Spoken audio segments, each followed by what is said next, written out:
로마서 12장 말씀을 또 보겠습니다. 오늘은 9절에서 13절까지만 보겠습니다.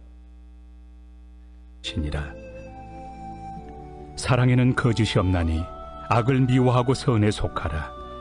형제를 사랑하여 서로 우애하고 존경하기를 서로 먼저 하며 부지런하여 게으르지 말고 열심을 품고 주를 섬기라. 소망 중에 즐거워하며 환난 중에 참으며 기도에 항상 힘쓰며 성도들의 쓸 것을 공급하며 손 대접하기를 힘쓰라. 아멘. 오늘의 말씀에 제가 좋아하는 단어가 나와요.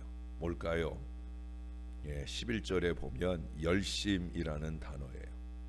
이 단어에서 주목할 것은 열과 심이 만나고 있다는 거예요. 뜨거울 열자에 마음 심자. 그러므로 열심이라는 건 한마디로 말하면 뜨거운 마음이라 할 수 있어요. 뜨거운 마음. 여기서 중요한 사실은 이 열이라고 하는 건 마음으로 품어야 된다는 거예요. 만약에 열을 마음으로 받지 못하고 그 열이 머리로 올라가게 되면 그러면 우리 몸에 이상 현상이 나타나는 거예요. 우리 인간의 머리는 일단 열을 받으면 그 기능에 이상이 생기기 때문에 머리 기능에 이상이 생기면 이 몸에 이상이 생기는 건 너무나 당연한 거예요. 우리 인간의 머리는 일단 열을 받으면 그 기능에 이상이 생기기 때문입니다. 마치 열받은 컴퓨터가 또는 자동차가 망가지는 것과 같아요. 냉각수가 빠진 채 저도 그런 경험이 있어요. 차가 오래되니까 냉각수가 빠져버렸어요. 가다가 막 차가 털털털 하면서 쓰고 막 연기가 막 나고 그래서 망신을 당한 적도 있어요. 근데 자동차만 그런 게 아니에요. 이 결국 머리에 열을 받는 사람, 열 받지 않을 때 감히 상상할 수도 없었던 그런 일들을 일단 막 저지르고 봅니다. 그래서 뜨거울 열자와 머리 두 자는 만나지 않아요. 여러분 열두라는 말 들어보셨어요?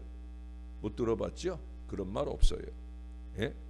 사랑하는 여러분, 살다 보면 열받는 일들이 많이 있어요. 그러나 조심해야 할 것은 그 열을 머리로 받지는 마시기를 바랍니다. 여기 3절에 보면은 우리가 앞서 봤잖아요. 마땅히 생각할 그 이상의 생각, 그 생각이 바로 우리를 열받게 하는 거예요. 건강한 신앙, 신령하게 또 그 신앙의 양심을 따라 그렇게 생각하고 살면 그러면 이 열이 머리로 같이 가지 않을 수 있다는 거예요. 좀 건강한 마음으로 살아야 됩니다. 혹 내 사랑하는 누군가가 머리로 열을 받는 것 같으면 그땐 어서 좀 식혀주셔야 됩니다. 지금 열 받고 있는 사람에게 약 올리고 부채질하는 사람, 이거 가장 나쁜 사람이에요. 일단 식혀주셔야 되는 겁니다. 그러나 우리 인간의 마음은 이 머리와 달리 따뜻해야 되는 거예요. 열이 식어 마음이 차가워질 때 오히려 이상현상이 일어나기 때문입니다. 일단 차가워진 마음의 소유자, 그를 만나게 되면 찬바람이 쌩쌩 불잖아요. 어찌나 쌀쌀맞게 구는지 같이 있고 싶은 마음조차 없어집니다. 왜 그렇습니까? 그 마음에 열 대신에 냉이 들어왔기 때문입니다. 그렇습니다. 마음엔 열이 필요한 거예요. 사도 바울이 그랬어요. 그는 평생 성령이 주시는 이 뜨거운 불을 가슴에 품고 뜨거운 마음으로 살았던 사람이에요. 그의 그 뜨거운 마음은 어떤 상황에서도 식을 줄을 몰랐어요. 그 마음 가지고 전도하러 가고 선교하러 가는 거예요. 잠깐 바르르 하다가 마는 게 아니라 항상 그 뜨거운 마음으로 평생을 전도하고 선교했어요. 그 누구도 그 무엇도 바울의 그 가슴 속에 타고 있는 성령의 불을 끌 수가 없었더라는 거예요. 그랬어요. 경제적인 어려움도 정치적인 박해도 심지어 린치나 테러까지도 주님을 향한 그 바울의 뜨거운 마음을 식힐 수가 없었다는 거예요. 그래서 오늘 주신 말씀에서 바울 선생님은 열심을 품어라, 열심을 품어라. 저도 오늘 바울을 빗대서 여러분들에게 열심을 좀 품자고, 열심을 품고 사는 인생이 가장 행복한 인생인 것을 누구보다 바울은 잘 알기 때문에, 저는 잘 알기 때문에 그래서 열심을 품고 말씀드리고 싶어요. 이 표현은 헬라어로 물이 열을 받아서 펄펄 끓는 것처럼 그렇게 성령을 받아 뜨거워진 마음 상태, 그게 바로 열심을 품는 거예요. 인간적이고 세상적인 열심이 아니에요. 네? 비틀린 열심이 아니에요. 열심히 한다고 하는데 그렇게 그렇게 하면 안 되는데, 하지 말아야 될 일에 불필요한 열심을 내 가지고 걱정을 시키는 사람이 있어요. 네, 답답해요. 이 뒤틀린 열심을 말하는 게 아니에요. 예? 열심을 품고 주를 섬기라, 이 명령이 구체적으로 도대체 뭘까? 여기 두 단어에 주목하고 싶어요. 9절의 첫 단어 사랑이라는 말과 12절의 첫 단어 소망입니다. 자, 그러고 보니까 오늘의 말씀을 엮어주는 키워드가 세 가지예요. 사랑, 열심, 소망. 가운데에 열심이 있고 그 양편으로 사랑과 소망이 있어요. 예? 주를 섬기는 뜨거운 그 마음에 두 날개가 있어야 된다. 하나는 사랑의 날개요, 하나는 소망의 날개입니다. 우리 마음이 뜨거워지면 우리는 사랑하게 되어 있어요. 반대로 마음이 뜨겁지 못한 사람, 평생을 살아도, 아무리 오래 살아도, 아무리 오래 신앙을 해도, 아무리 잘 먹고 잘 살아도 제대로 된 사랑 한번 해보지를 못하는 거예요. 동시에 마음이 뜨거워지면 소망을 품게 되어집니다. 뜨거운 그 마음에는 뜨거운 소망이 일어나는 거예요. 정말입니다, 여러분. 마음이 차가운 사람, 소망을 품지 못하는 사람. 전 어제도 1시 넘어 잤어요. 네? 어제 정책당회를 하고 이제 내년도 목회 계획이 펼쳐지면서 또 그 안에 구체적으로 이것도 생각하고 저것도 생각하고, 이것도 기도하고 저것도 기도하고, 또 어제도 이제 그 병원에 계신 분들의 또 소식도 또 접하고 또 기도하고, 잠을 잘 수가 없는 거예요. 예? 소망이 있으니까. 예? 마음이 차가운 사람, 소망을 품지 못하는 사람, 그런 사람은 살아도 사는 게 아니에요. 소망이 없으니 삶맛 쫓아나지 않는 거지요. 그래서 열심, 즉 뜨거운 마음에는 사랑과 소망을 주시는 거예요. 사랑과 소망으로 충만한 열심의 사람들이 되시기를 주님의 이름으로 축원합니다. 자, 그러면 뜨거운 마음은 뜨거운 사랑으로 나타납니다. 뜨거운 사랑. 9절에 보면 그것은 거짓이 없는 사랑이에요. 거짓이 없는 사랑. 예? 사랑엔 거짓이 없다. 9절에 보세요. 사랑에는 거짓이 없다. 바울만 이 말을 한 게 아니에요. 요한 사도, 우리 수요일 날 지금 요한 사도를 공부했는데 요한 1서에 보면 사랑엔 거짓이 없다. 사랑엔 두려움이 없다. 이런 말씀들을 우리에게 가르쳐 줍니다. 여러분, 거짓말을 하게 되면 어때요? 이게 들통날까 봐 두렵잖아요. 양심 속여 먹고 살면, 그러면 들통날까? 언제 이것이 탄로날까? 두렵잖아요. 그건 사랑이 아니에요. 뭐 겉으로는 주를 사랑함네, 교회를 사랑함네 하지만 택도 없는 소리예요. 여러분, 우리의 사랑을 깨는 주범은 거짓입니다. 거짓은 우리의 마음을 싸늘하게 만들어요. 그토록 뜨겁게 사랑하다가도 일단 그 사이에 거짓이 딱 끼어들면 어느새 사랑의 마음도 싸늘하게 식어버리는 거예요. 그러므로 절대로 거짓을 말해서는 안 돼요. 거짓을 행동해서는 안 되는 거예요.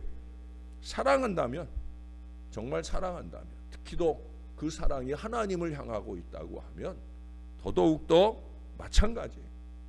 그러면 어떻게 해야 됩니까? 그냥 용서를 빌면 되는 거예요. 대개 거짓을 말하는 경우는 내가 무언가 잘못을 범했을 경우잖아요. 또 지금 잘못하고 있는 거잖아요. 그러니까 그냥 잘못했습니다. 이제 그렇게 안 하겠습니다. 그러면 되는 거예요. 그러나 잘못을 저질렀을 때에도 절대로 거짓말을 하지 않을 수 있어야 되는 거예요. 그냥 잘못을 고백하고 용서를 구하면 되는 거예요. 이게 바로 사랑입니다. 그래서 뜨거운 사랑이란 악을 미워하고 선에 속하는 사랑. 거의 9절에 그러잖아요. 하반절에 악을 미워하고 선에 속하라. 이게 다 사랑의 태도예요. 사랑의 태도. 뜨거운 마음의 소유자, 결코 악의 편에 설 수 없는 거죠. 뜨거운 사랑은 항상 선을 선택하고 선에 속하는 거예요. 그런데 이 점에서 우리 대한민국은 지금 큰일이라고 생각이 들어요. 악에 대한 불감증에 걸려있기 때문에 그래요. 특히 우리 사회의 지도층, 또 종교의 지도층들, 이것을 형성하고 있는 사람들의 그 악에 대한 불감증은 이건 심각한 상태예요. 정말 심각해요. 우리 교단적으로도 그렇고 참 부끄럽고 악을 악인 줄로 깨닫지를 못해요. 너무 뻔뻔해. 예? 그건 악이다라는 걸 공식적으로 가르쳐 줬는데도 불구하고 여전히 자리에 연연하면서 악을 끌어안고 그냥 밀어붙이겠다는 거예요. 도대체 뭐 하는 짓인지. 이대로는 안 되는 거거든요. 이대로는 하나님의 나라가 임할 수가 없는 거예요. 사랑은 여러분, 악을 미워하고 선에 속하는 하나님의 사람들이 좀 되어야 합니다. 지금은 손해보는 것 같아도 목숨 걸고 선의 편에 설 수 있기를 바랍니다. 주와 함께 영적인 전투에서 반드시 승리할 수 있기를 주님의 이름으로 축원합니다. 그리고 여러분, 뜨거운 사랑은요, 내가 먼저 하는 사랑이에요. 예? 서로 사랑하되 먼저 사랑하라는 거예요. 예? 뜨거운 사랑은 내가 먼저 하는 사랑입니다. 기다리고 있는 게 아니에요. 저 사람이 나 사랑해 주면 내가 그때 가서 사랑해야. 그건 아직 뜨겁지 못해서 하는 마음이에요. 가슴이 뜨거운 사람이 아니 사랑을 기다릴 여유가 어디 있어요. 그렇죠? 내가 먼저 뜨거운데 내 가슴이 뜨겁기 때문에 내가 먼저 사랑하지 않고는 견딜 수가 없기 때문에, 그래서 사랑이 오기까지 여기 앉아 기다리자면 외롭잖아요. 짜증나잖아요. 그리고 섭섭하잖아요. 그러니 점점 마음이 차가워지게 되는 거예요. 사랑으로 뜨거웠던 마음이 다 식어져 버리고 사라져 버리는 거예요. 그러니까 어떻게 하자고요? 그 사랑이 뜨거울 때 먼저 사랑하자고요. 사랑은 내가 먼저 주는 것이, 그래서 먼저 사랑하라고. 예? 거기 먼저 사랑하라고 거기 10절 하반절에 형제를 사랑하여 서로 우애하고 존경하기를 서로 먼저 하여. 먼저 하는 거예요. 존경도 먼저 하고 사랑도 먼저 하고. 할렐루야. 두 번째는 뜨거운 마음의 소유자, 소망의 사람입니다. 12절에 보니까 소망의 사람은 환난 중에 참는 사람입니다. 예? 사도 바울 자신이 엄청난 환난을 겪었던 인물이에요. 그런데 그 환난을 이겨낸 힘이 무엇이었을까? 돌아보니까 소망이었다는 거예요. 소망이 있었기 때문에 환난 중에도 참을 수 있었더라는 거예요. 소망이 아니고서는 불가능한 일이었다는 거예요. 여러분, 이 세상에 우리가 참아내지 못할 환난은 없어요. 정말입니다. 참아내지 못한 환난이란 이 하늘 아래 없어요. 하여 환난 중에 참으며 오히려 소망으로 즐거워하라, 이렇게 말씀하고 있는 거예요. 믿으시기 바랍니다. 이게 가능하려면 그 다음에 뭐라고 그래요? 기도에 항상 힘쓰라. 그렇습니다. 오늘의 환난을 이겨내기 위해 반드시 필요한 것, 소망의 즐거움과 항상 쉬지 않는 기도입니다. 기도하지 않고서 소망의 즐거움을 누릴 수는 없다는 얘기예요. 소망이 막 불타오르려면 기도의 불쏘시개가 필요하다는 거예요. 예? 기도로 익히지 않는 소망은 설익은 소망입니다. 그렇게 익지 않은 소망은 소망이 아닌 거예요. 설익은 소망은 오히려 우리 생에 아편이기 쉬워요. 기도가 빠진 소망, 그래서 환난과 고통을 잠시 잊게 하는 그 진통제 이상의 기능을 하지 못하게 되는 거예요. 잠깐 면하고 마는 그런 소망 말고요, 영원한 소망. 그래서 어떤 환난이나 어떤 어려움이 와도 그것을 능히 이길 수 있는 이 소망을 갖기를 원하신다면 뭐 해야 된다고요? 기도해야 된다고. 예? 환난 중에도 항상 기도에 힘쓰라 말씀하는 이유가 바로 여기에 있는 거예요. 그리고 13절에 보면 이 소망의 사람은 그냥 앉아있지를 못해요. 소망의 사람, 일어나 일하지 않고서는 견디질 못하는 거예요. 왜?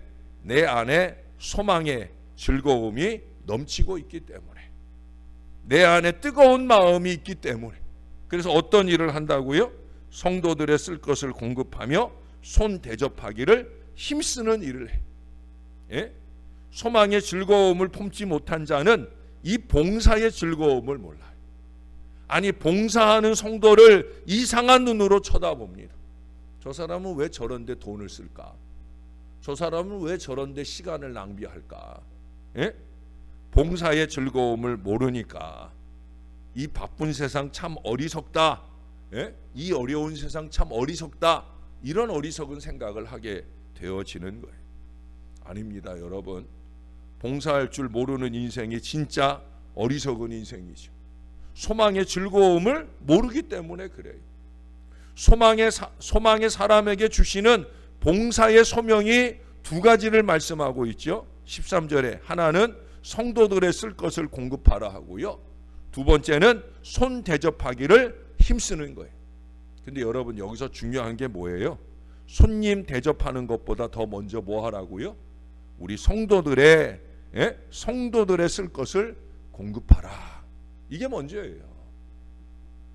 뭐 세상에 나가서, 밖에 나가서 열심히 봉사하고 열심히 섬기는 것도 중요하지만 뭐 먼저 하라고요? 내 교회 먼저 섬기는 거지.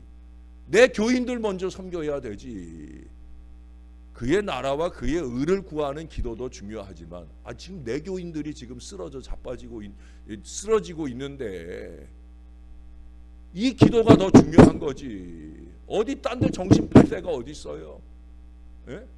가슴을 치고 또 쳐도 견딜 수 없는 일들이 지금 우리 주변에 일어나는데, 내 교인들 가운데 일어나는데, 예? 어디 딴 데 한눈 팔 데가 어디 있어요? 내 교우들, 내 교회, 여기에 더 집중하고 마음을 쏟고 최선을 다해야 그게 진정한 소망의 태도라는 거예요. 히브리서 13장의 결론도 그렇잖아요. 먼저 형제 사랑하기를 계속하고 손님 대접하기를 잊지 말아라. 우선순위를 알아야 돼요. 우선순위는 뭐예요? 내 형제예요. 내 교우예요. 내 교회예요. 이게 먼저고요. 그 다음에 그것이 잘 되고, 그러고 나서야 손님도 대접하고 세상도 섬기고, 바로 그거예요.